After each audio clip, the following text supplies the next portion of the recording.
नमस्कार, मैं अनुराधा पालीवाल। आप देख रहे हैं एबीपी न्यूज। आइए नजर डालते हैं आज की खबरों पर।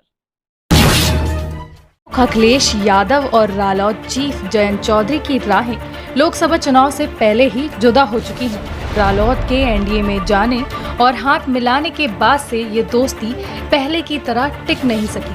मानना ये भी है कि यूपी में अखिलेश यादव की ऑफर की हुई सीटें जयंत चौधरी को पसंद नहीं आई थी, इसलिए उन्होंने कमल का साथ देना ज्यादा उचित समझा। वहीं प्रदेश में बदलती हुई चुनावी बयार के बीच मुजफ्फरनगर पहुंचे सपा अध्यक्ष अखिलेश यादव ने गठबंधन के सवालों के जवाब दिए। उन्होंने कहा कि लोकसभा चुनाव में सपा ने 7 सीटें दी थी और भाजपा ने 2। इन्हें 2 ज्यादा लगी होंगी, लेकिन सपा पर जो आरोप लगाए जा रहे हैं वो गलत हैं। वो आगे बोले कि राजनीति में सपा को लंबा सफर तय करना है। अखिलेश यादव से गठबंधन पर किए गए सवाल में पूछा गया कि कांग्रेस की तरह ही रालोद के लिए भी दिल दिखाया होता तो शायद दोस्ती बची रहती। इसके जवाब में रालोद की तरफ इशारा करते हुए उन्होंने कहा कि 2018 में इनका खाता खाली था, तब तबस्सुम जीती। तब हमने कहा था कि चौधरी चरण सिंह की विरासत को आगे लेकर आ रहे हैं। पश्चिमी यूपी हो या फिर जाटलैंड की बात हो, अखिलेश यादव अब भी रालोद के लिए प्रतिक्रियाएं देते हुए दिखाई दे रहे हैं। अखिलेश यादव ने कहा कि चौधरी चरण से उन्हें बहुत लगाव है। वो चाहते थे कि वो पार्टी आगे बढ़े। वो चाहते थे कि हर सदन में हैंडपंप दिखे। खैर, अब अखिलेश के जयंत चौधरी को लेकर दिए गए इस बयान पर राजनीतिक गलियारों में कई मायने निकाले जा रहे हैं। इतना ही बड़ा दिल रालोद के लिए दिखा दिया जाता तो शायद दोस्ती बची रहती। राजा भैया, मेरे साथी 2 बड़े के 7 बड़े हैं। 7 बड़े हैं तो फिर 7 तो हमने दिया था।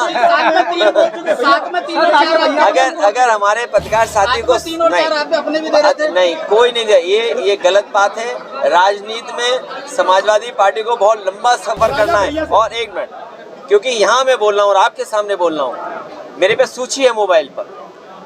नाम किसने दिए, नाम कौन चाहता था, नाम मांगे गए, नाम दिए गए।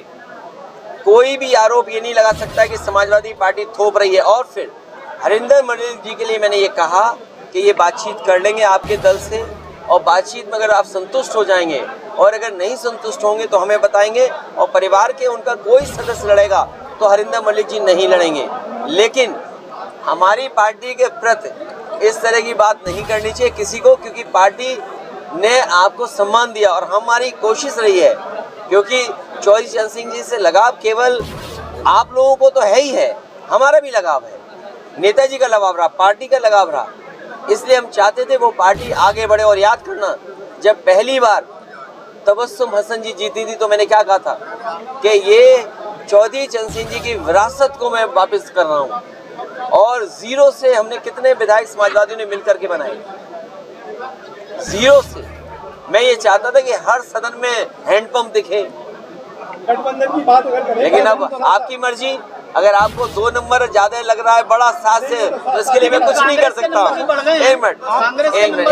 अरे भाई, आप जब सीट छोड़ दोगे तो हम किसी को तो देंगे ना। अगले जी क्या भाई आप 1 मिनट। और फिर मंत्री का सपना दिखाना कि आपको मंत्री बना देंगे। अरे भाई, मंत्री में के कितने गठबंधन लाइन में जितने भी बीजेपी के सहयोगी दल हैं उन सबको वादा किया है कि 2-2 मंत्री बनाएंगे। देखिए, जो सहयोगी दल हैं, मान लीजिए निषाद पार्टी है, उनसे कहा कि आपका 1 और मंत्री बनेगा। हाँ, एक दल है जो बड़ा इंतजार कर रहा है बहुत दिनों से तो वो कहा कि आपके भी 2 मंत्री बनेंगे। और जो पुराना दल था उससे भी कहा कि आपका राज्यसभा भेजेंगे, नहीं तो मंत्री बनाएंगे। जो नया दल जुड़ा है उससे कहा गया कि एक प्रदेश में, एक दिल्ली में मंत्री बनेगा।